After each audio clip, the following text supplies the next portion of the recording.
Tot zover het nieuws van 4 uur. Om 5 uur zijn we er weer. Graag tot dan. Goedemiddag.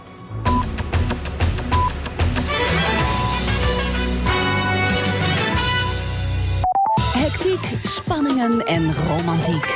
Nu bij RTL 4. As the world turns. Don't be so hard on yourself.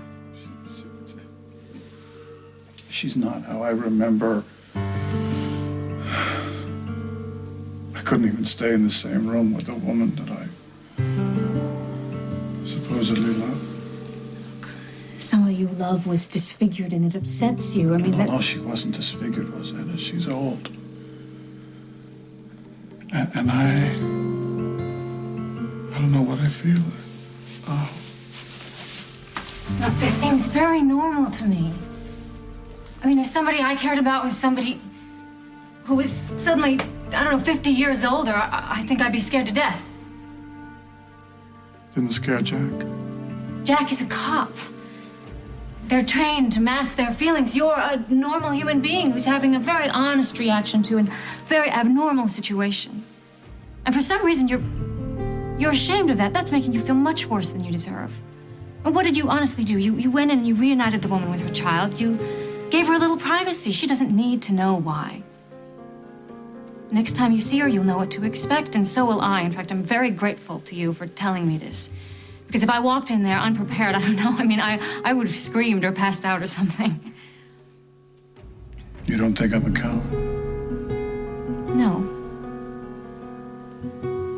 I think you might be a man who's actually in touch with his feelings, which makes you a pretty hot commodity if you read those magazines they sell in the supermarket.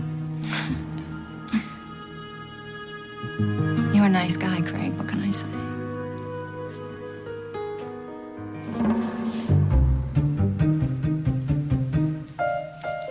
I don't think it's very polite to just walk into someone's home and start making accusations. You flew off and left me to die on that island. Well, I never wanted you to die. You wanted me to live alone on that island for the rest of my life? Nothing but a hermit and inbred birds and not a FedEx package in sight? What kind of person are you? Henry, I called the Coast Guard. You did not. Yes, I did. I'm sure I did. As soon as we got back to the mainland. Well, they never came, Katie. I waited. It got dark, so I figured maybe there's bad visibility. They'll be here in the morning in their little white shorts. But they weren't there in the morning, or the next morning, or the morning after that. And then I thought, oh, no. They crashed into the ocean. They never made it to the mainland. Poor Katie and Simon dead. Oh, and then I cried. Oh, that's sweet, Henry. And then I thought, no. Nothing can kill you. You're invincible. You crash-landed a plane into a beach, lived. You swam through a school of sharks, lived. You dove after a diamond through razor-sharp reefs, lived. You had the damn diamond wrenched from your hand, lived. Nothing can kill you. Oh, I wouldn't be so sure about that. Which meant that you'd made it to the mainland and forgotten about me. Abandoned me to Mr. Cooley and rotten mangoes and poor Simon, the coconut. You know, those mangoes weren't so bad if you knew when to pick them. You! What? You did this! What? The dirt, the dahlia, the dead lawyer, it was all you. Your revenge for getting stuck on that stupid island. Oh, hey, Sergeant Willis from the Milltown PD just called. He's got a DOA at the old mill. Woman, early 30s. Nope, not here. You can keep her. We're full up. The ADA's on her way to the scene. I mean, it's her call. The ID to Vic? Yeah, it's a Jill Scully, lawyer from California. Good, an out-of-towner. I tell you, I am so sick of dealing with cases where I know half the players. What? The body was discovered by Mr. and Mrs. Fraser. Okay. She's been cleared. What about Simon? Well, they're holding him for questioning. I can't deal with this. Detective? Good night. Yeah, the old mill. You nearby, that's great. Look, I could really use your advice. Thanks. Mr. Fraser, I just have a couple more questions. You mentioned earlier that you and your wife came here on a romantic rendezvous, is that right? Yeah, that was the idea. Well, maybe times have changed, but generally speaking, a romantic rendezvous doesn't include box cutters and duct tape. You mind telling me what these items are doing in the backseat of your car? Hey, my husband was just brought in. You'll have to. His name's Jake McKinnon. He was shot. Gunshot wound. He's being prepped for surgery. Where is he? Because I need to see him. I'm afraid that's not possible. Dr. Dixon, do you know where Jake is? Is he awake, John? Because I really need to talk to him. They're sedating him, Molly. Take it easy. But Listen to me. The bullet has done a lot of damage. but he's gonna be okay, right? I mean, after they operate, are you gonna do the surgery? Unless you have an objection. No, and I know he's gonna be okay.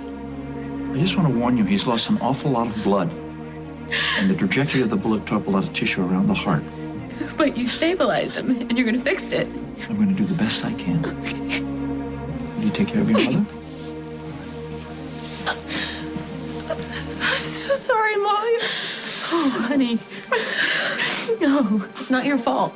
If it's anybody's fault, it's my fault. Nick's in our lives because I'm... No, you don't understand. I promised Jake that I wouldn't tell anyone where you guys were meeting, and I broke that promise, and now he can die.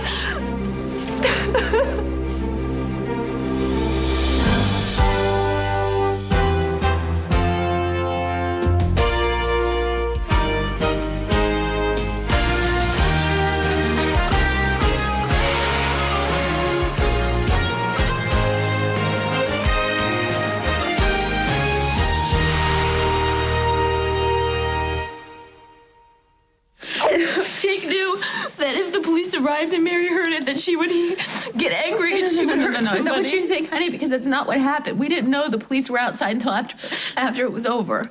Wait. So I don't understand. If he gave her the money, then why did... She wouldn't let me go, sweetie. She said that she needed a hostage to get her out of town. Well, she would have killed you. Jake knew that. That's why I got out of the way, and so that he could go for her, and he did. And then they struggled, and the gun went off, and she went off the roof. So I thought, honey, I didn't realize it was Jake until after I saw the blood. Listen, you did the right thing. If you didn't tell Margot, the ambulance was right there. They took care of him right away. You've probably saved Jake's life.